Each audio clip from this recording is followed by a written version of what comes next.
Hello, Michael. Hello, Maxim. Yes, I'd like to ask you about your great project, um, City of Books Yes. in Antwerp. What is the goal? What is the tasks of this project? Yeah. You organized and Yeah. actively involved in. Yes. So Antwerp City of Books is really the organization in Antwerp, in the city of Antwerp, who is responsible for the policy on books and literature. It exists now, I think, 10 years. I was really from the start in charge for organizing this. And the main goal of Antwerp Boekstad, or City of Books, is to help literary organizations here in Antwerp to organize and to promote books. So we help the existing organizations, but we also organize from Antwerp Boekstad also events, publications, festivals. So it's sustaining existing organizations, but also organizing. So it's like two big things. The things we organize by ourselves is like a poetry festival, or it's a project called City Poets. So every 2 years the city asks the poet to write poems on the city, and then we visualize these poems in the city. It can be on a huge canvas, or it can be projected in the street. So that's these two ways. We want to promote Antwerp as a book city, as a city who loves books and literature. Why we do this? It's kind of a belief that literature and books can open up the minds of the citizens, and it's important to have people who are thinking about different kinds of things. So yeah, it's kind of a love for books and literature. And then the city really decides to have a budget for it every year. It's for literature. It's really not small. It's, I think, for helping like literary organizations, like for example Pen Flanders, who are organizing this writers in residence place. The city also like to help this project. So the budget at a whole is like 300,000 euros, and that's besides everything that's happening like in this house of literature. This is called Letterenhuis. If there's an exposition, these are other financial resources you see. This is really a budget to help promote books in Antwerp, yeah, and writers and literature. How many writers are involved in your project? But in fact, every writer here in Antwerp can really enjoy of this system, because of course there's a lot of events like festivals, book fairs, readings. So I think there's a kind of atmosphere that is built in Antwerp that is very open to literature and writers. So in fact every writer can enjoy of this atmosphere. That's why I think also a lot of writers come to live here. Of course you have in Flanders, in Ghent, in Brussels, in Ostend, there are living writers, but in fact there are a lot of writers living in Antwerp, and that's no coincidence. So it's Antwerp is a capital of writers. Well, we like to say Antwerp is kind of a capital of books, but for this region, for Flanders, for the Netherlands, it's Amsterdam. You know, what Amsterdam is for the Netherlands, Antwerp is for Flanders. Yeah. Okay. Yeah, and that's that's the Dutch-speaking part of Belgium. Yeah. That's why I don't say Belgium is the capital of books of Belgium, because of course we have a big part of Belgium who is speaking French. Of course, we are not the capital of this French-speaking part because it's really Dutch or Flemish literature. Yeah. Okay. Yeah. And how many people involved in the organization? No. In meetings, events, Oh, fairs. that depends. You know, I think there is really a huge public for literary events. The biggest one, but that's really a big one. you have the annual book fair in Antwerp. That's about 10 days in a huge venue. And for these 10 days, there are 150,000 people. 50,000. 150,000. So that's a lot, but that's the biggest one. For a regular literary festival, like for 1 or 2 days, really a literary festival with readings and music and everything, well, that's about maybe 1,000 or 2,000 people.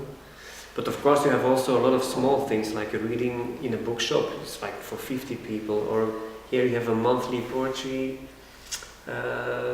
event when there is a poet interviewed, well, it's like 80 people attending, you know, you have small activities, but also the big ones.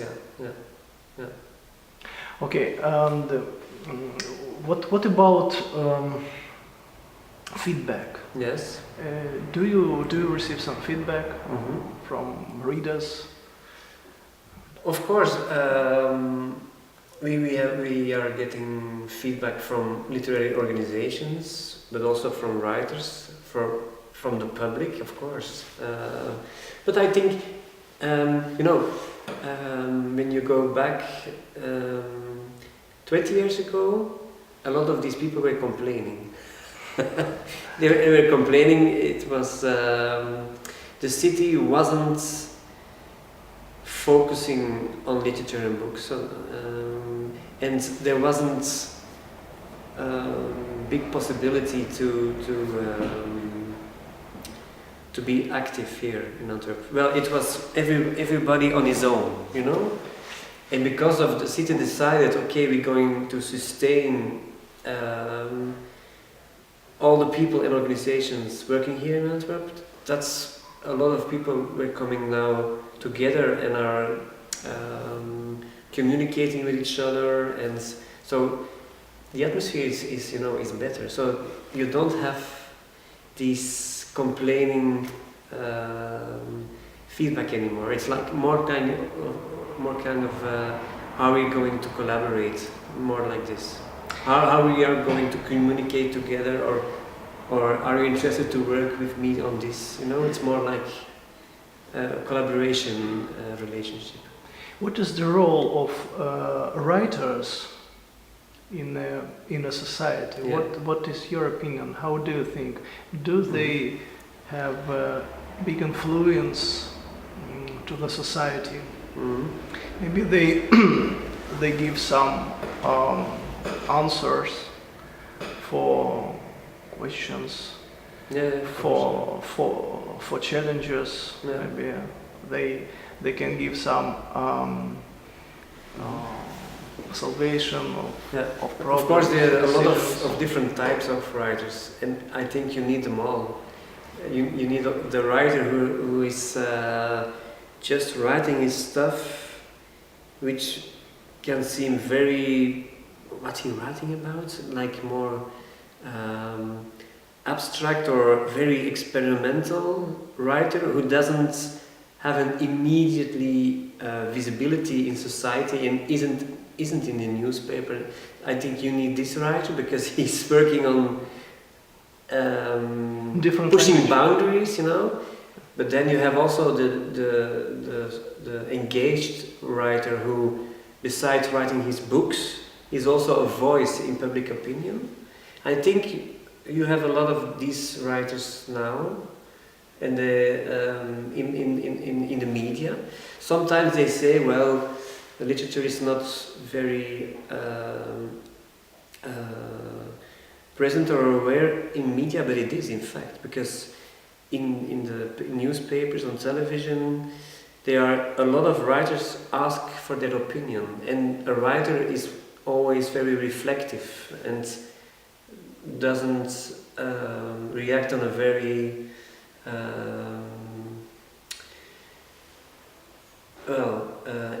emotional way, but on a very he's reflexive. He thinks about things and then gives his opinion. So I think writers are, of course, opinion makers, of course.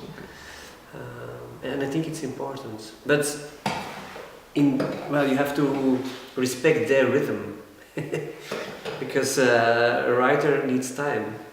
To think. To think, of course, yeah. And media today, because they want to be very, very fast,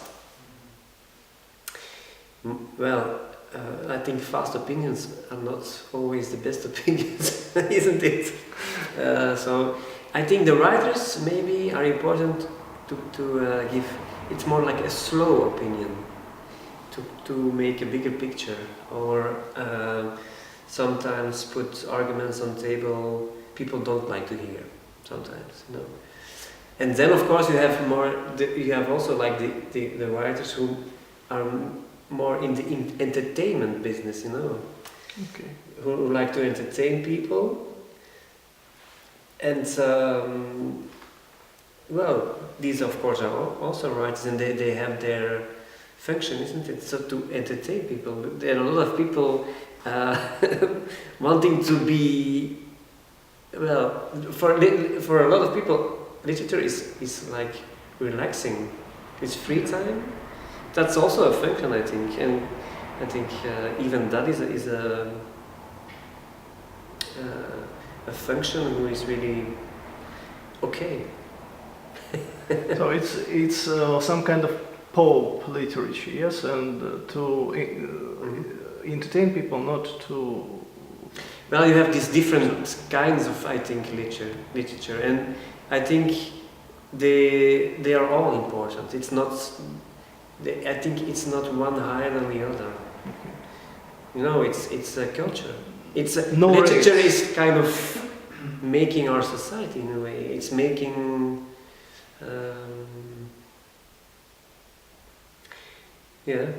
Ideas, but also entertainments. It can be funny, it can be stupid, it can be,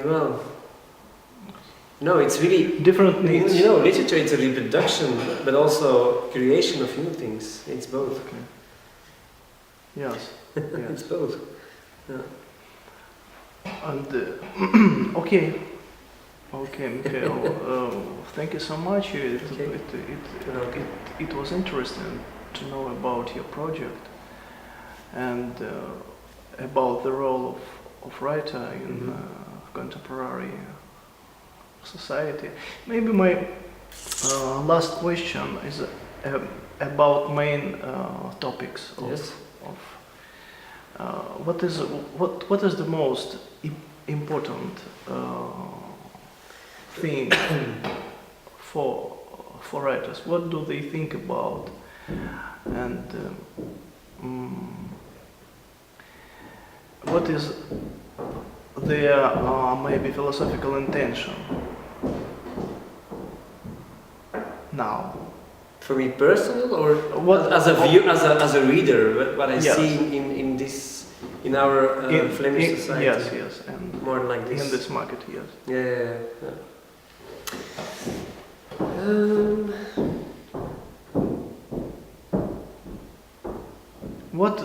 There are two. I see two directions. I see a lot of novels. Or maybe trends. Excuse me? Trends. Trends. Yeah. I see a lot of novels who are looking backwards to our history. The history. First World War. And not history medieval. No, history like 50 years ago, 100 years ago. Because our society was there was a lot of turbulence, the two wars, but also the identity of this region. So the last 100 years, there were a lot of things happening there, and there are a lot of novels reflecting on this. For example, the big ones. David van Rijbroek wrote a novel about Congo, a colony of Belgium. Yeah. Or Stefan Hermans now is writing about his grandfather during the war. And really there are a lot of novels reflecting on this, and it's always related to the identity. Who are we? And then you have another trend, books who are thinking about the future and what it will be. And that's more like the young writers. For example, Roderick Six or Joost van de Kastelen. They are really thinking. They're not interested in the past. They say, no. We are moving to another structure, and where we will be in 100 years. And people are looking not far enough, because there will be big change coming. And so we have to think about this in literature also. Well, these two trends, I think. And what I see is they're not very interested in identity, in a way. No, they're more like looking at the world and looking. There are big changes now and coming, and what will be the role of a human being in this? And it's not local rooted. They're more like writing more like parables, stories about the future, but in a bigger picture. They're not rooted. No, the books who are looking backwards is more like thinking from this place and looking back. Yeah.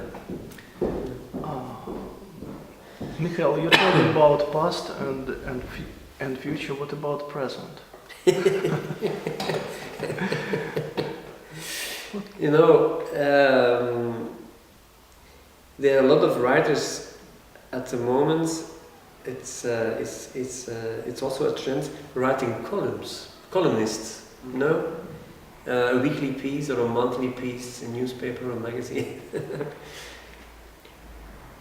I think there are too many columnists because a column is also a system for a newspaper and a magazine to sell the medium, because they try to find radical opinions, you know. So to more I think it's also it's very short to say something, I think, and at the end you have all these different opinions, and you need somebody who's I think a little bit above this, and then make a bigger picture, because I think it's I don't like this evolution. Okay. Because it's that's my opinion. Yeah. And what do you write about? Excuse me? What do you write about? Well, I write poetry. Okay. So, in my poetry, I have mostly I write poetry like that is inspired by like surrealist poetry. So it's more like the subconsciousness, the subconscious, and it's more like dreamlike thinking, not rational thinking.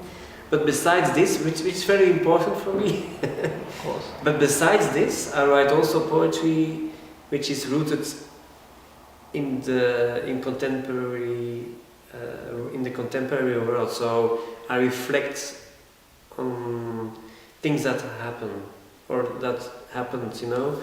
But it was because a newspaper asked me. It was like about 2 years ago.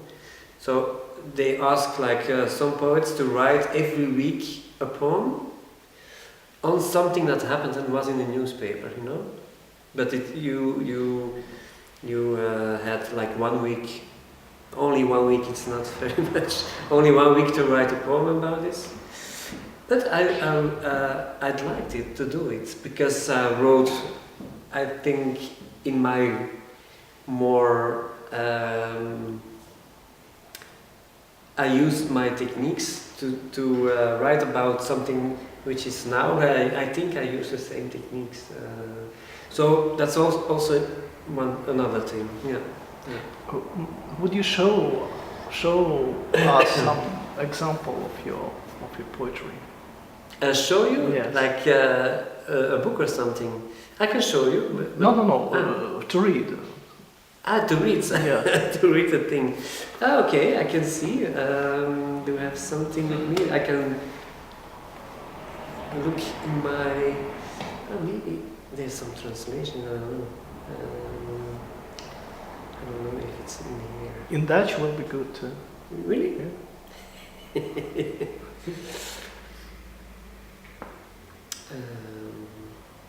Let's see.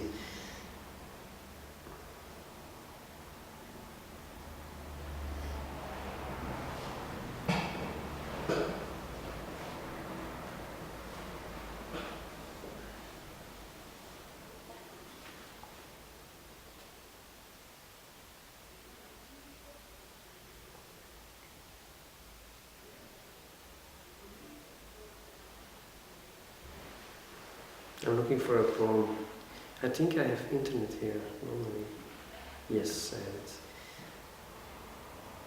This is a poem about such an event. It was, I think, last year.